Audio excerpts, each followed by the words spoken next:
মূর্তি ও ভাস্কর্যের মাঝে পার্থক্য লাউ আর কদুর মতো। কেউ বলে লাউ, কেউ বলে কদু, জিনিস কিন্তু একটা।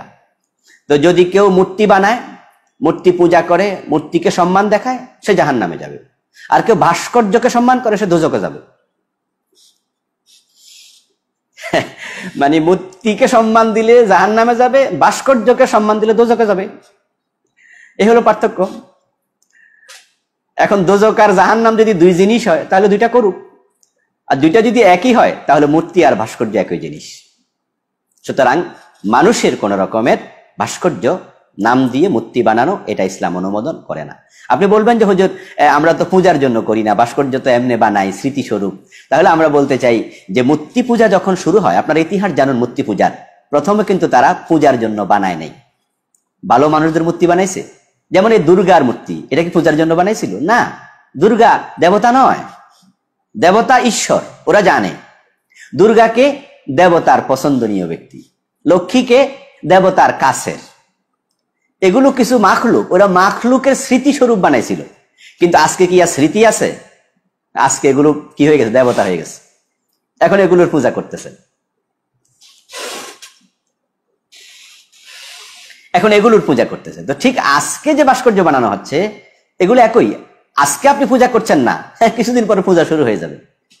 এখনই নেতার মূর্তি বানাইয়া গলার মাঝে ফুল দেয়, সামনে চুপ করে দাঁড়ায় থাকে, সামনে যায় মাথা নত করতেছে।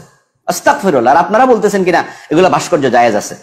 কিছু মৌলবী বলতেছে নাদান, জাহেল, মোরাক্কাব, এগুলো ইসলামের ইতিহাস জানে না, না জেনে এরা সমাজ বিভ্রান্তি ছড়াচ্ছে। আরে ভাই, অপরাধকে অপরাধ জেনে যদি কেউ করে, এটা একটা। আর একটা হলো সে অপরাধী মনে করে না, এটা তো জঘন্য। যে চোর চুরি করে, সুদখোর সুদ খায়, সে জানে এটা খারাপ, তাই সে মনে মনে বলে আল্লাহ আমারে মাফ করে দাও, আমি আসলে অভাবের তাড়নায় চুরি করছি, আমি সুদ খাইছি লোভের তাড়নায় পড়ে। তাহলে তো মাপ পাইতেও পারে। কিন্তু সে যদি কয় যে সুদ খাইলে অসুবিধা নাই, চুরি করলে অসুবিধা নাই, সে কোনোদিন মাপও তো চাইব না, জঘন্য। তো যারা আজকে ভাস্কর্য বানাচ্ছে, ওরা জেনারেল লোক।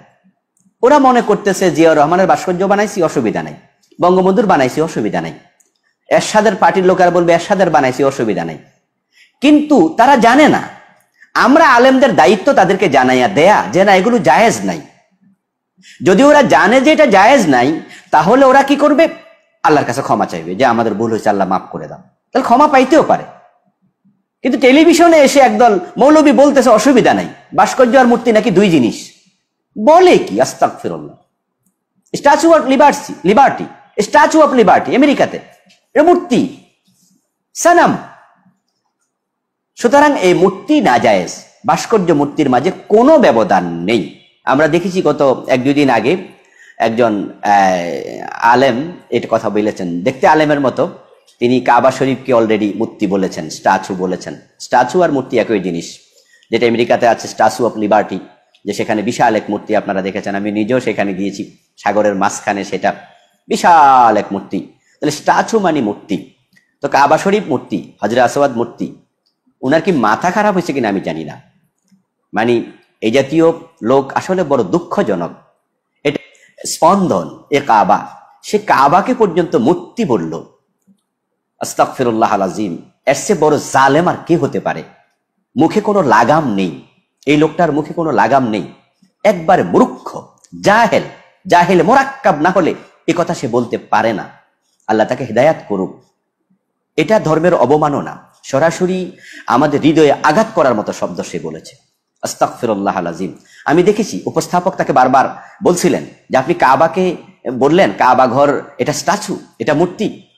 এভাবে তাকে দু তিনবার তিনি কথাটি দৌড়িয়েছেন। অর্থাৎ উপস্থাপক তিনিও জেনারেল শিক্ষিত, কিন্তু তার কাছেও কথাটি ভালো লাগেনি, বা তিনি অবাক হয়েছেন শুনে যে কাবাকে মূর্তি বললেন আপনি, এটা হলো কি?